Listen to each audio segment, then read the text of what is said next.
आज मैं आपको ये क्वेश्चन 14 जो है ये एक्सप्लेन करके बताऊंगी। और ये जो क्वेश्चन 14 है आप देख सकते हैं क्लास 9 की साइंस के एनसीईआरटी बुक चैप्टर का नाम साउंड, उसी से रिलेटेड ये क्वेश्चन है। और ये जो क्वेश्चन है मैंने सैम्पल पेपर से लिया है, ये ओसवाल की सैम्पल पेपर बुक है, ठीक है। और ये question board term 2nd 2012 set SC 1004 को ये क्वेश्चन जो है आ चुका है। तो क्वेश्चन क्या बोल रहा है, एक construction workers helmet slips and falls when he is 78.4 metre above the ground, he hears the sound of the helmet hitting the ground 4.23 second after it slipped, find the speed of sound in air. यहाँ पे कह रहा है कि एक worker है, construction worker है, ठीक है ना, जो कि ग्राउंड से 78.4 मीटर की ऊंचाई पर वो वर्कर है, ठीक है ना। और उस वर्कर का जो हेलमेट है ना स्लिप कर जाता है और वो नीचे गिर जाता है। नीचे गिरने के बाद उस वर्कर को जो साउंड सुनाई देती है, जब हेलमेट ग्राउंड से हिट करता है तो जो साउंड उसको सुनाई देती है वो 4.23 सेकेंड के बाद उसकी आवाज, जो हेलमेट जो जब हिट करता है ग्राउंड से तो उसकी साउंड जो उसको 4.23 सेकेंड के बाद सुनाई देता है, ठीक है। आफ्टर इट स्लिप, गिरने के बाद, हेलमेट गिरने के बाद उसको साउंड कितने सेकंड में सुनाई देता है, 4.23 सेकंड में। तो हमें यहाँ पर find the speed of sound, हमें यहाँ पर साउंड की स्पीड बतानी है इन एयर, ठीक है ना। इन एयर में स्पीड की, साउंड की क्या स्पीड होगी हमें यहाँ पर ये बताना है। तो अगर इसको डायग्राम से समझा जाए तो बहुत इजीली समझ में आ जाएगा। जैसे मान लीजिए कि ये ग्राउंड है, ये ग्राउंड है, ठीक है ना, जमीन है, ग्राउंड है। अब इस ग्राउंड से कितनी ऊंचाई पर है वो worker, 78.4 metre above the ground. मान लीजिए कि हम यहाँ पर ये बना दे रहे हैं, ये कोई चीज है, ये ऊंचाई बता रहा है, इतने ऊंचाई पर, ठीक है ना। तो ये ग्राउंड से कितनी दूरी पर है, 78.4। तो 78.4 मीटर की ऊंचाई पर ये यहाँ पर वो वर्कर है, मैं यहाँ पर ये वर्कर बना दे रही हूँ, ठीक है ना। अब इसके हाथ से हेलमेट, मान लीजिए हेलमेट इस तरह का रहता है ना, हेलमेट, ये हेलमेट है, तो ये यहाँ पर बनाना चाहिए था लेकिन मैं यहाँ बता रही हूँ। तो ये वर्कर के हाथ में हेलमेट था, ये हेलमेट नीचे गिर जाता है, नीचे, मान लीजिए ये ग्राउंड है ना, तो ये हेलमेट यहाँ नीचे गिर गया, ये हेलमेट नीचे, यहाँ ऊपर से इस कंस्ट्रक्शन के हाथ से ये हेलमेट स्लिप करके नीचे गिर गया।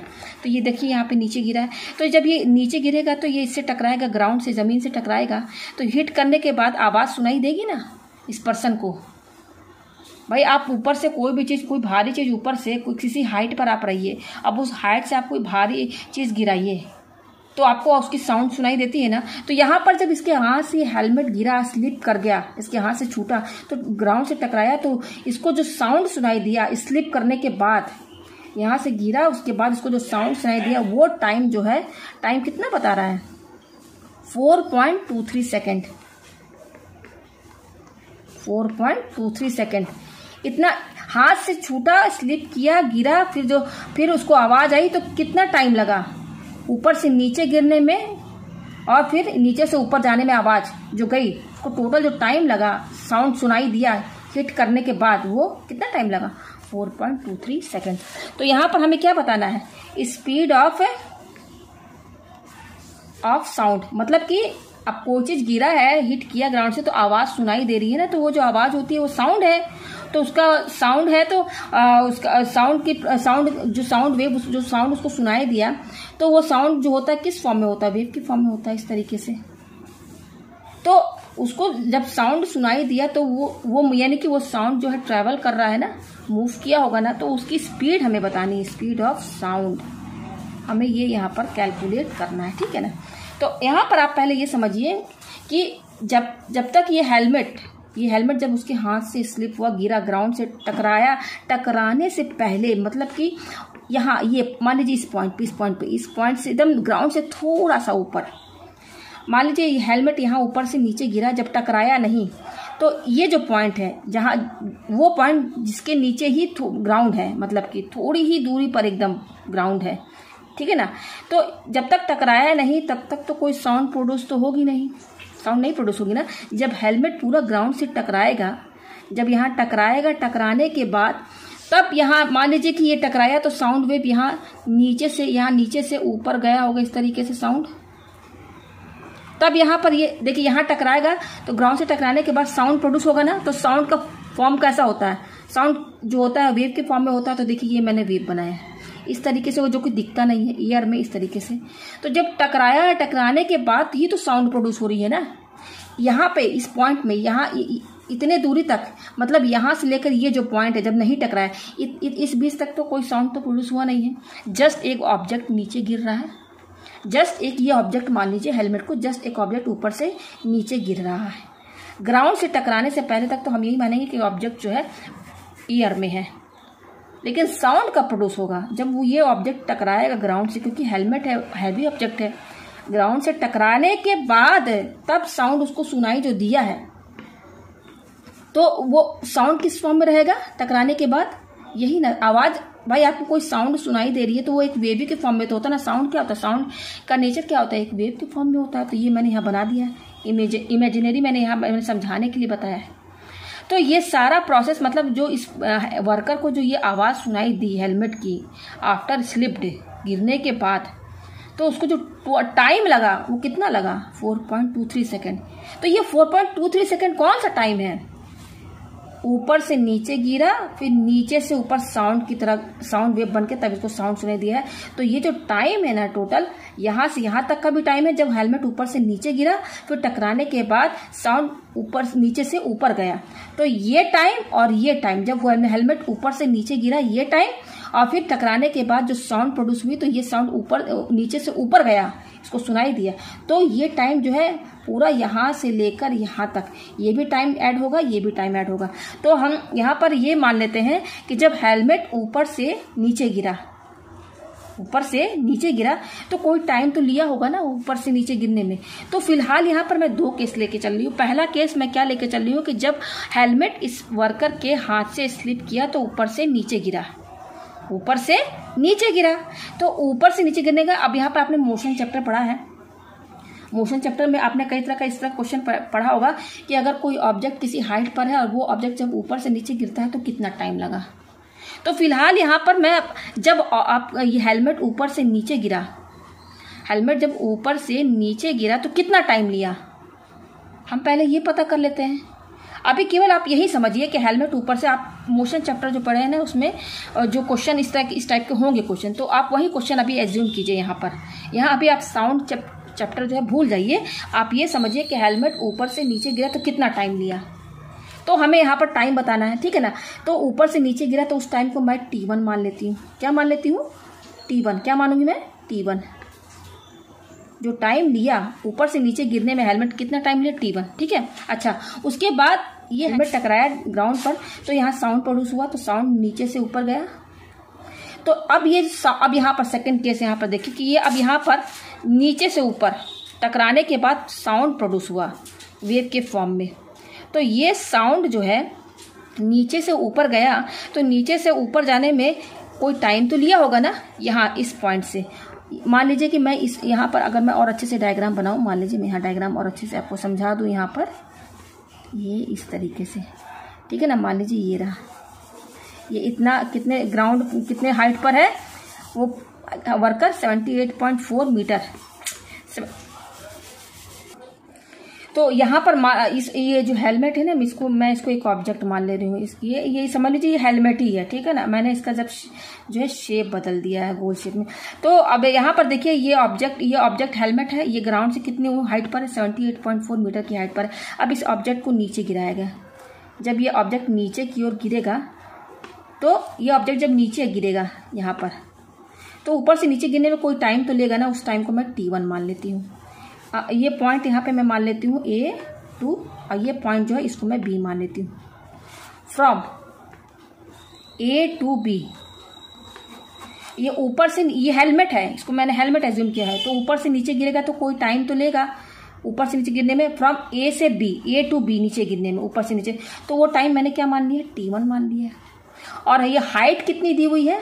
हाइट दिया हुआ है, मतलब ये ऑब्जेक्ट कितनी हाइट पर है, मैं उसको x से डिनोट कर रही हूँ। वो दिया है 78.4 मीटर की हाइट पर है, ठीक है।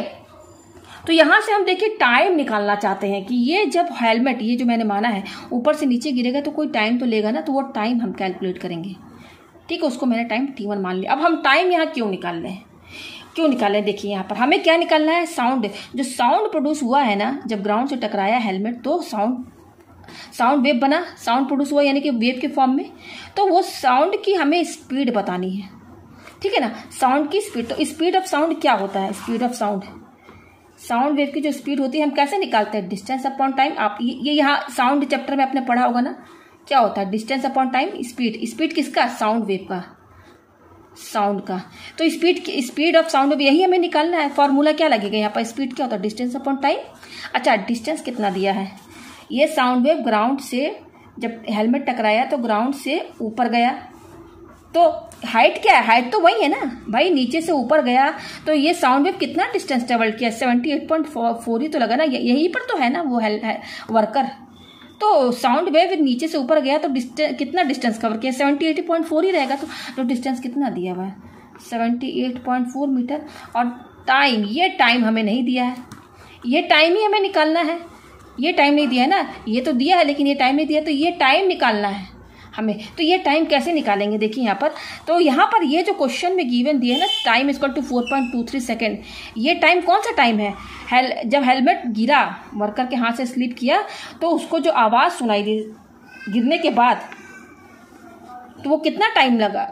4.23 सेकेंड। ये टाइम कौन सा टाइम है? ऊपर से नीचे फिर नीचे से ऊपर, ये टोटल टाइम, यानी कि यहाँ से ऊपर से नीचे गिरा वो टाइम, और फिर नीचे से ऊपर साउंड वेव ट्रेवल किया तो कितना टाइम लिया। तो इस टाइम में ए से लेकर बी तक जो टाइम लगा, फिर यहाँ पर देखिए, फिर पॉइंट ये बी है आपका, ये तो बी ही मानेंगे, इसको सी मान लीजिए। अब यहाँ पर सी टू डी मानिए, यहाँ पर ये पॉइंट।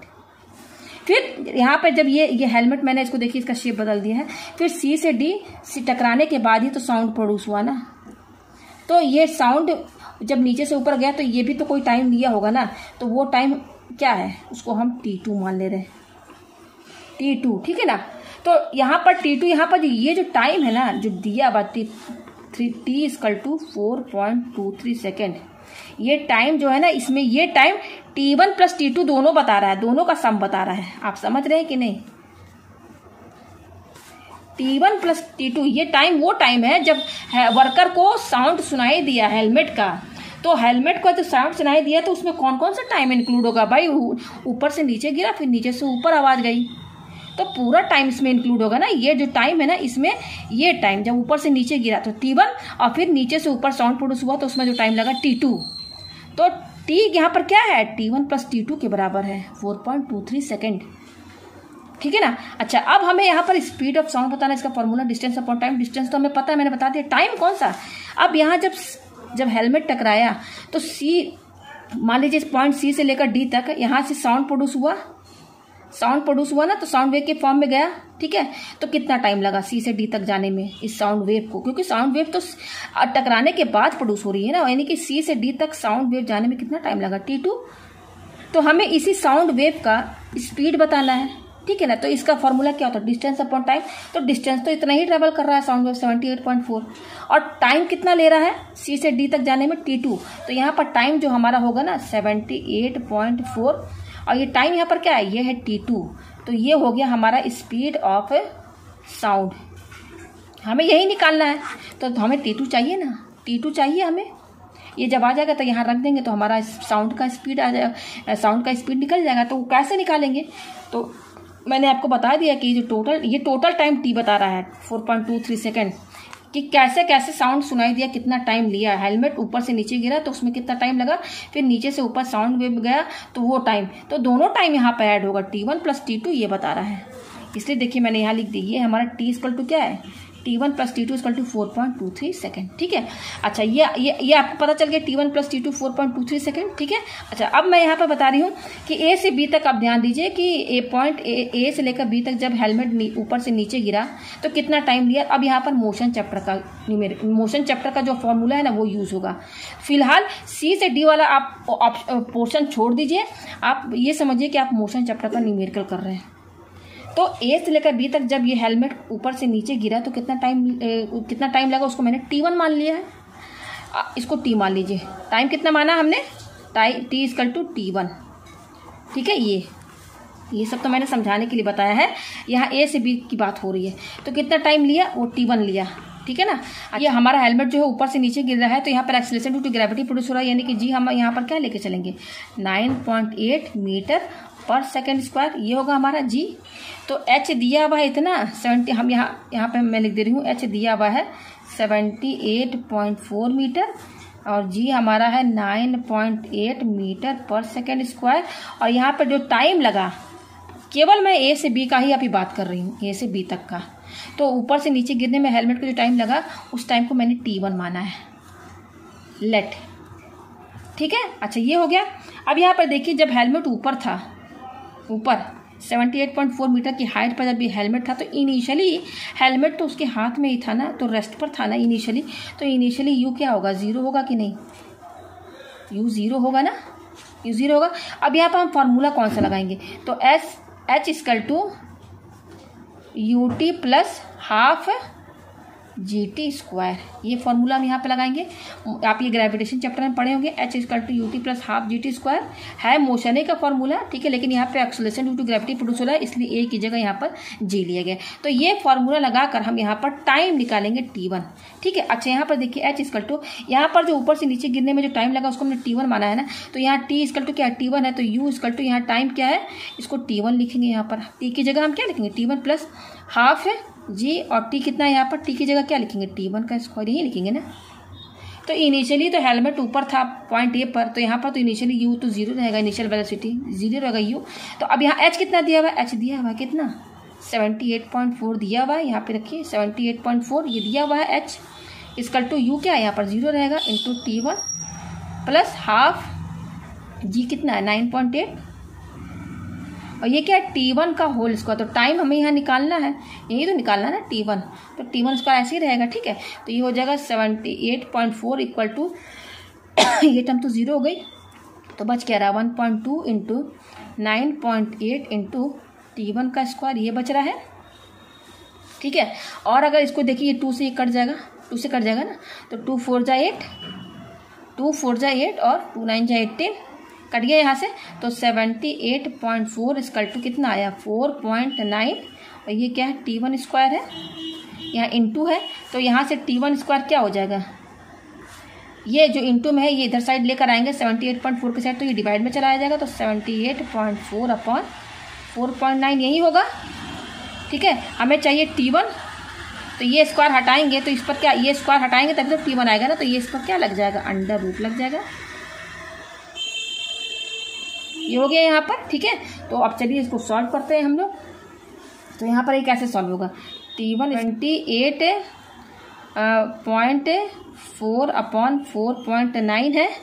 ठीक है, अंडर रूट, अब देखिए अगर हम इसका पॉइंट हटाए तो 784 अपॉन 10 होगा, अगर पॉइंट हटा के लिखे तो इसका अपॉन ये क्या हो जाएगा 49 अपॉन 10, अंडर रूट टाइम है तो सेकेंड आएगा इसका। ठीक है ना, तो अब यहाँ पर देखिए यहाँ पर क्या है हमारे पास, T1 इक्वल टू क्या है हमारे पास 784, और ये क्या है यहाँ पर 49 अपॉन 10 है, ये हमारे पास सेकंड में आया है। ठीक है, इसको सॉल्व करते हैं। T1 इक्वल टू ये हो जाएगा 784 अपॉन 10, ये डिवाइड इसको इंटू में कीजिए, ये डिवाइड को, तो ये 10 अपॉन 49 हो जाएगा, रेसिप्रोकल हो जाएगा ना जब इस डिवाइड को इंटू में करेंगे, और ये अंडर रूट तो लगाएंगे हम, और ये सेकंड बाहर लिखेंगे, 10 10 कैंसिल, तो हमारे पास क्या आया T1 equal to under root 784 upon 49, ये आया हमारे पास सेकंड। ठीक है, फिर हम देखते हैं कि 784 जो है 49 से कटता भी है कि नहीं। ठीक है ना, तो 2 9 जा 18, ये वन टाइम्स ही जाएगा, तो 49। ठीक है ना, ये 2 टाइम्स लेकर जाएंगे, 2 9 जा 18, 2 4 नहीं, ये ज़्यादा हो जाएगा, तो 8 में से 9 गया तो क्या बचा 2 9 जा 18, 2 4 जा 8 9, यस 18 में से 9 गया, 9 बचा, यहाँ बचा 6 में से 4 गया 2 बचा, और ये 4, ये कितने टाइम्स जाएगा 4 9 6 जा 9 6 जा 54 का 4, और 9 6 4 जा 24 और 5 20, ये 6 टाइम्स आएगा। देखिए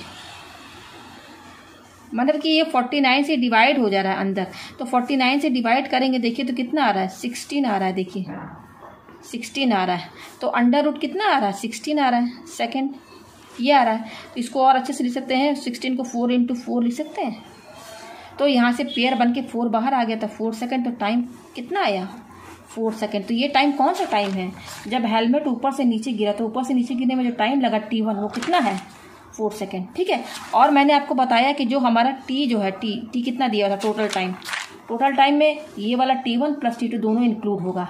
इतना ही टाइम लगेगा इसको आवाज़ सुनाई देने में। इसको जो साउंड सुनाई दिया तो साउंड कितने सेकंड में सुनाई दिया? 4.23 सेकंड। और ये टाइम में ये ऊपर से नीचे हेलमेट गिरा वो टाइम T1 और नीचे से ऊपर जो साउंड गया उसमें जो टाइम लगा T2, दोनों टाइम ऐड होगा। ये दोनों टाइम लेने के बाद दोनों टाइम का सम जो है वही टाइम यहाँ बता रहा है 4.23। तो मैंने बता दिया कि 2 कितना दिया 4.2 टी जो दिया हुआ 4.23 सेकंड है, और टी मैंने बता दिया कि ये T1 प्लस T2 के बराबर है। तो यहाँ पर T1 कितना आया हमारा? T1 आ गया ना निकल के, तो यहाँ पर रख दीजिए 4 प्लस T2 हमें चाहिए। हमने देखिए यहाँ से ऊपर से नीचे गिरा तो जो टाइम लगा T1 हमने निकाल दिया, वो कितना आया 4 आया। तो मैंने इसमें रख दिया T1, ये T1 4 यहाँ दे प्लस अब यहाँ से नीचे से ऊपर जो साउंड प्रोड्यूस हुआ है, नीचे से ऊपर जो साउंड गया है तो उसमें जो टाइम लगा है T2 वही हमें चाहिए ना। T2 यहाँ पुट करेंगे ना, तभी तो स्पीड ऑफ साउंड निकालने का क्या है, डिस्टेंस अपॉन टाइम है, तो हमें टाइम T2 ही तो चाहिए। और ये टाइम T2 कौन सा टाइम है? जब साउंड प्रोड्यूस हुआ है। साउंड प्रोड्यूस हुआ है तो साउंड C से D तक जब गया है ना, उसमें जो टाइम लगा T2 वो T2 हमें चाहिए। तो यहाँ से निकाल लीजिए, यहाँ पर T1 की वैल्यू रख दी है 4, T2 इक्वल टू 4.23। तो T2 की वैल्यू क्या हो जाएगी 4.23। ये 4 इधर जाएगा तो -4 हो जाएगा, तो 4.23 में से 4 माइनस करेंगे तो 0.23 सेकेंड आएगा। T2 कितना आया 0.23 सेकेंड, ये आ गया। अब हम यहाँ पर स्पीड ऑफ साउंड ऑफ निकालेंगे। तो स्पीड क्या है? स्पीड ऑफ साउंड क्या है? Distance upon time.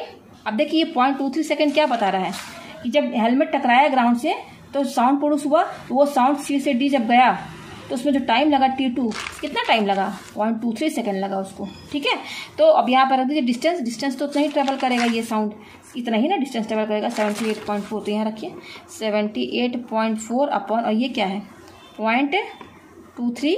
ठीक है, ये स्पीड ऑफ साउंड है तो यूनिट क्या रहेगी मीटर पर सेकंड रहेगा, ये रहेगा ना। स्पीड का यूनिट क्या रहता है मीटर पर सेकंड। उसको सॉल्व करते हैं तो ये क्या है 78.4 है ना, तो पॉइंट हटा के लिखेंगे तो 10 होगा।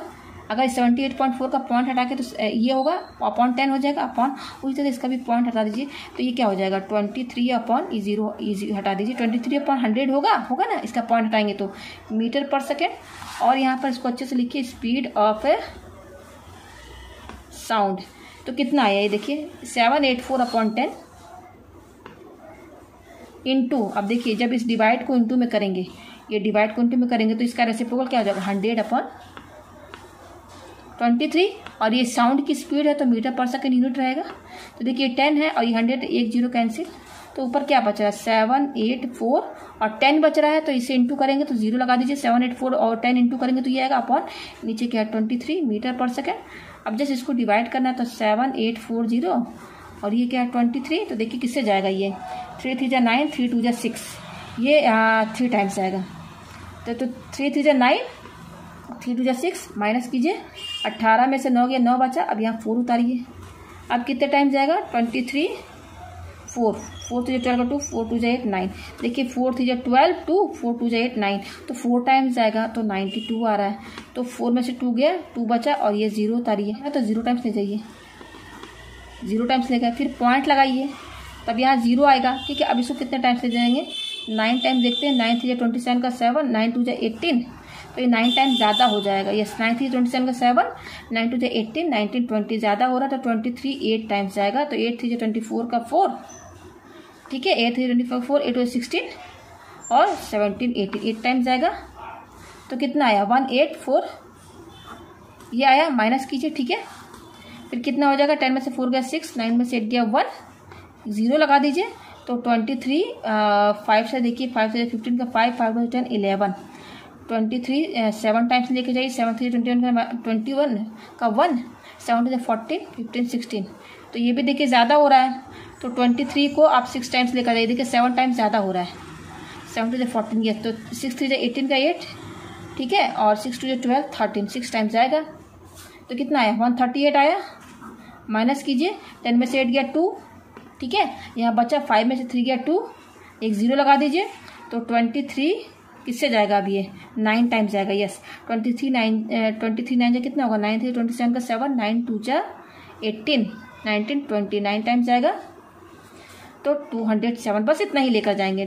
तो कितना आया डिवाइड करने पर देखिए ये इसको इससे डिवाइड किया तो कितना है 340.869 क्या है स्पीड ऑफ साउंड मीटर पर सेकेंड। ठीक है, अब देखिए हम पॉइंट के बाद केवल 2 डिजिट लेना चाहते हैं, पॉइंट के बाद केवल 2 डिजिट चाहिए। तो उसका नेक्स्ट थर्ड डिजिट क्या है 9 है, 5 से ज़्यादा है, तो 5 से ज़्यादा होगा तो जो सेकंड डिजिट होगा उसमें 1 जोड़ देंगे, तो 340.5 से बड़ा है ना 9, तो 1 इसमें जोड़ दीजिए 6 में, तो 8 और इसमें 1 जोड़ देंगे तो 7 हो जाएगा मीटर पर सेकंड। ये आंसर है। तो ये आंसर क्या बता रहा है, स्पीड ऑफ साउंड। जो साउंड सी से डी में प्रोड्यूस हुआ वो साउंड का जो, क्योंकि ये नीचे से ऊपर जा रहा है ना तो मूव कर रहा है ना, तो इसकी कोई अपनी स्पीड होगी ना, तो वो स्पीड कितनी है 340.87 मीटर पर सेकेंड। तो हमें ये स्पीड ऑफ साउंड वेव चाहिए, तो हमें जब यहाँ सी से डी ट्रैवल किए तो उसका टाइम हमें चाहिए ना T2, क्योंकि साउंड तो सी से डी में ही प्रोड्यूस हो रहा है ना, तो कितना टाइम लेगा नीचे से ऊपर जाने में, तो वो टाइम T2 है। तो ये हम जब निकाल लेंगे T2 तभी तो हम speed equal to distance upon time में यहाँ पे पुट करेंगे T2 जब यहाँ निकालेंगे तभी तो यहाँ रखेंगे, तो हमारा ये आंसर आएगा। तो मुझे उम्मीद है आपको ये क्वेश्चन अच्छे समझ में आ गया होगा।